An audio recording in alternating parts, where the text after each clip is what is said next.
News for nation देख रहे हैं आप और मैं आपके साथ प्रार्थना। बिहार में लैंड सर्वे का कार्य तेजी से कराने को लेकर के सरकार ने ये निर्देश दिया है कि 2026 तक इस कार्य को पूरा कर लेना है और सरकार जो है लगातार इसके लिए नोटिस भी जारी करती है। लेकिन ये कार्य तो तभी पूरा होगा जब अधिकारी सही ढंग से काम करें। जी हाँ, आए दिन नए नए फर्जीवाड़े के खुलासे होते हैं और किस तरीके से लैंड सर्वे के कार्यों में लापरवाही बढ़ती जाती है वो भी अधिकारियों द्वारा सुर्खियों में बनी रहती है। और इसी बीच खबर आई है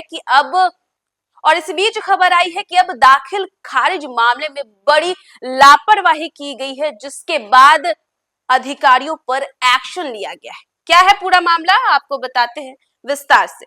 दरअसल बिहार सरकार ने राजस्व एवं भूमि सुधार विभाग में कार्यरत अधिकारियों पर लापरवाही और अनुशासनहीनता के गंभीर आरोप के बाद कड़ा कदम उठाया है। बिहार सरकार ने राजस्व एवं भूमि सुधार विभाग में कार्यरत अधिकारियों पर लापरवाही और अनुशासनहीनता के गंभीर आरोप लगाए हैं। इसी के साथ साथ बड़ा कदम उठाया है। सामान्य प्रशासन विभाग ने सोमवार को मुजफ्फरपुर पूर्वी के डीसीएलआर भूमि सुधार उप समहर्ता संजय कुमार और बेतिया सदर के डीसीएलआर सादिक अख्तर को निलंबित कर दिया है। इससे पहले मुजफ्फरपुर पश्चिमी के डीसीएलआर धीरेन्द्र कुमार को भी निलंबित किया जा चुका है। यह कार्रवाई दाखिल खारिज अपील वादों में देरी, ऑफिशियल लॉगिन के बजाय निजी लॉगिन के दुरुपयोग और बिहार सरकार सेवक आचार नियमावली के उल्लंघन के कारण की गई। इसी के साथ साथ बता दें कि राजस्व एवं भूमि सुधार विभाग ने इन अधिकारियों पर निम्नलिखित गंभीर आरोप लगाए हैं।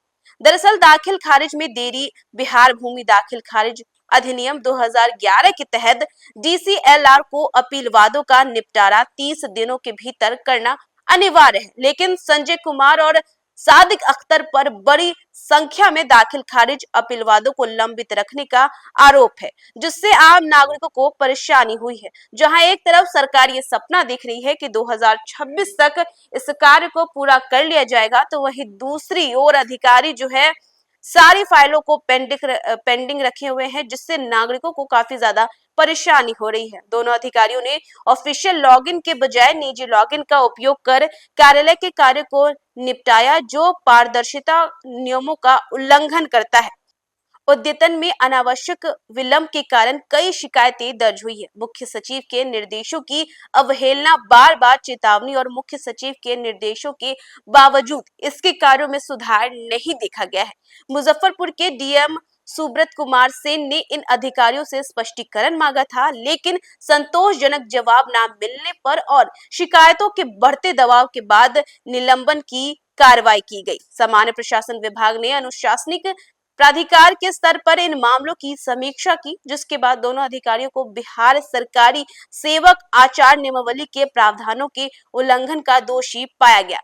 निलंबन अवधि के दौरान दोनों का मुख्यालय तिरहुत प्रमंडल के आयुक्त कार्यालय मुजफ्फरपुर में निर्धारित किया गया है। विभाग ने इनके खिलाफ आगे की अनुशासनिक कार्रवाई की अनुशंसा भी की है, और जिसमें गहन जांच और संभावित कठोर दंड शामिल हो सकते हैं। पिछले सप्ताह मुजफ्फरपुर पश्चिमी के डीसीएलआर धीरेन्द्र कुमार को भी इसी तरह की लापरवाही के लिए निलंबित किया गया था। उनके स्थान पर नए डीसीएलआर ने पदभार ग्रहण कर लिया है और इन तीनों निलंबनों ने बिहार में राजस्व विभाग के कामकाज में सुधार और पारदर्शिता लाने की सरकार की मंशा को स्पष्ट किया है।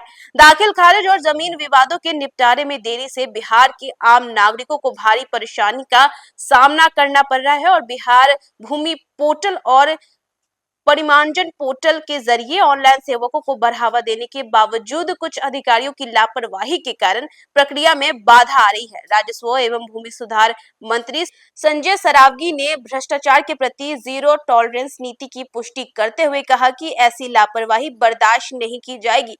नागरिकों के लिए दाखिल खारिज की स्थिति जांचने के लिए जो इनकी वेबसाइट है उस पर जाकर दाखिल खारिज आवेदित स्थिति देखिए और विकल्प का उपयोग कर आपत्ति दर्ज करने के लिए ऑनलाइन पोर्टल का सहारा ले सकते हैं। और बात करें ऑनलाइन पोर्टल की, तो biharbhumi.bihar.gov.in पर जाकर आप आपत्ति दर्ज कर सकते हैं ऑनलाइन पोर्टल के सहारे।